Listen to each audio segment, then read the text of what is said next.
को खेल की तरह खेलना होगा।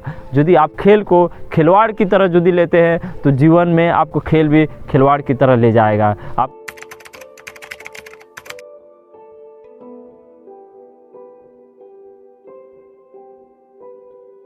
नमस्कार साथियों, गुड मॉर्निंग। अभी एक नई विषय पे थोड़ा मैं चर्चा करना चाहूँगा।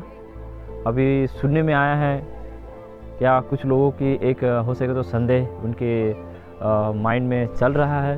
वो संदेश ये है कि खिलाड़ी खेलने से या मलखम खेल हो या और अन्य खेल हो, खेलने से बच्चों की ग्रोथ या हाइट कम होती है, ऐसे कुछ लोगों का मानना है।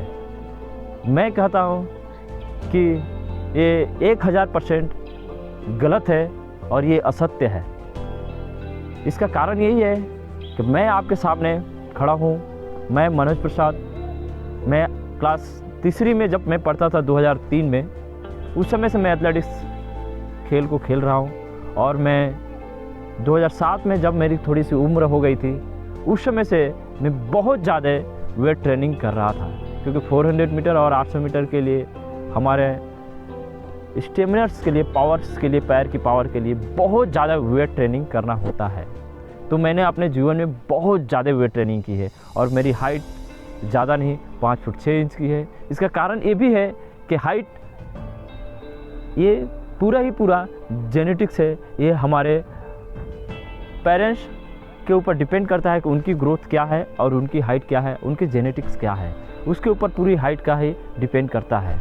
अब थोड़ा सा एग्जांपल में आए, विदेशों में देखा जाए छोटे छोटे बच्चे 6 एफ है और ये हमारे भारत के बच्चों से बहुत ज़्यादा वो लोग काम करते हैं, मेहनत करते हैं, वर्कआउट करते हैं और वो लोग वर्ल्ड में, दुनिया में नंबर 1 है। मगर कुछ नॉन टेक्निकल लोग ये बातों को फैला रहे हैं कि बच्चे खेलेंगे और मलखम करेंगे या अन्य स्पोर्ट्स करेंगे तो इससे बच्चों की ग्रोथ कम हो जाती है। ये 1000% गलत है।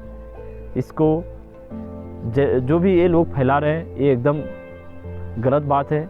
हमारे पास बहुत सारे एग्जाम्पल हैं। मेरी पूरी लाइफ आज 2021 हो गया, मैं 2003 से खेल में जुड़ा हूँ, लगभग 17-18 साल हो गया। इन 17-18 सालों में बहुत सारे खिलाड़ियों को मैंने देखा, छोटे से बड़े होते हुए और बड़े से बहुत बड़े होते हुए, PCS ऑफिसर भी बनते हुए देखा आपने मेरे सामने। एशिया में गोल्ड मेडल भी हमारे साथ वाले भी जीते और भी बहुत सारे जगहों पर देखा। ग्रोथ कभी भी उनकी कमी नहीं रही। ये हो सकता है कि हाँ, जिनके घर में उनकी ग्रोथ कुछ नहीं थी, उनकी ग्रोथ और भी खेल से बहुत ज़्यादा बढ़ा और वो लोग अपने जो उनके फैमिली में आज तक कोई स्पोर्ट्स में कुछ नहीं थे, खिलाड़ी हो या और ये कुछ भी नहीं है, उन्होंने पूरे विश्व में एक नया अपना परिचय दिया अपने फैमिली का, अपने आप का।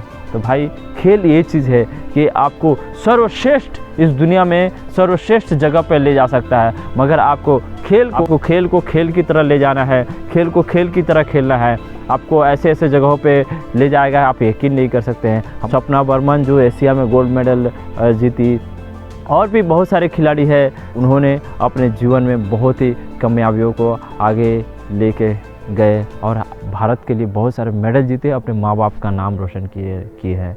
तो खेल कभी भी आपको हानिकारक नहीं कर सकता है। खेल हमारे लिए स्वस्थ, और खेलते ही खेलते हम छोटे से बड़े हुए हैं। इस बात को हम बड़े होने के बाद भूल जाते हैं कि जब हम बचपन में छोटे थे तब हम खेल खेल के ही इतने बड़े हुए हैं, और एक समय आने से हम खेल को ही छोड़ देते हैं और खेल से समझते हैं कि नहीं, ग्रोथ नहीं होगा, ये नहीं होगा। ये गलत बात है, बहुत ज़्यादा गलत बात है। तो दोस्तों, सबसे बड़ी बात, एक एग्जांपल में एक और बात बता देता हूँ। पूरे कोरोना काल में पूरी दुनिया थम गई थी, हम नहीं थमे थे, हम नहीं रुके थे। हम अपने घरों में भी प्रैक्टिस करते रहे। आज तक हमारे एक भी, पूरे भारत में एक भी मलखम खिलाड़ियों को कोरोना का शिकायत नहीं है। आप सर्वे में जाकर देख लीजिए।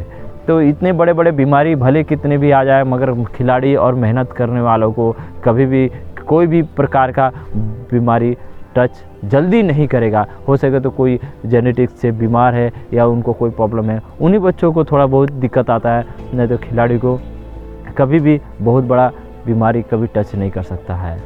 तो और दूसरी बात ये होती है, हाँ, खिलाड़ी इंजोर हो सकते हैं मगर बीमारी उनको टच नहीं कर सकती है। खेल की ये एक नियम है, खेल को समझिए, खेल को पढ़िए, खेल को जानिए, गलत विचारों को लोगों के सामने ना फैलाएं। आपसे यही निवेदन है, आप खेल को समझिए।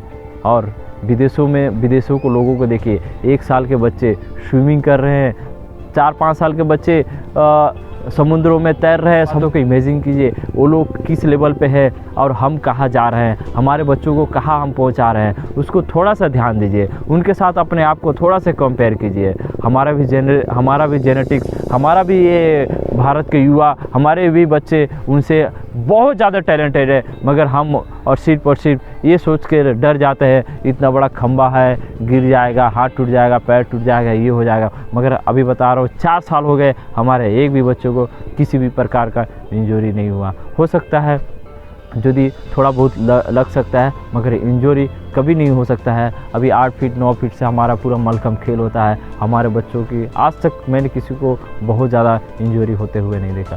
तो आपसे एक ही चीज़ निवेदन है, जिस बारे में आप नहीं जानते हैं उस बारे में आप लोगों को गलत विचार ना फैलाएं। धन्यवाद।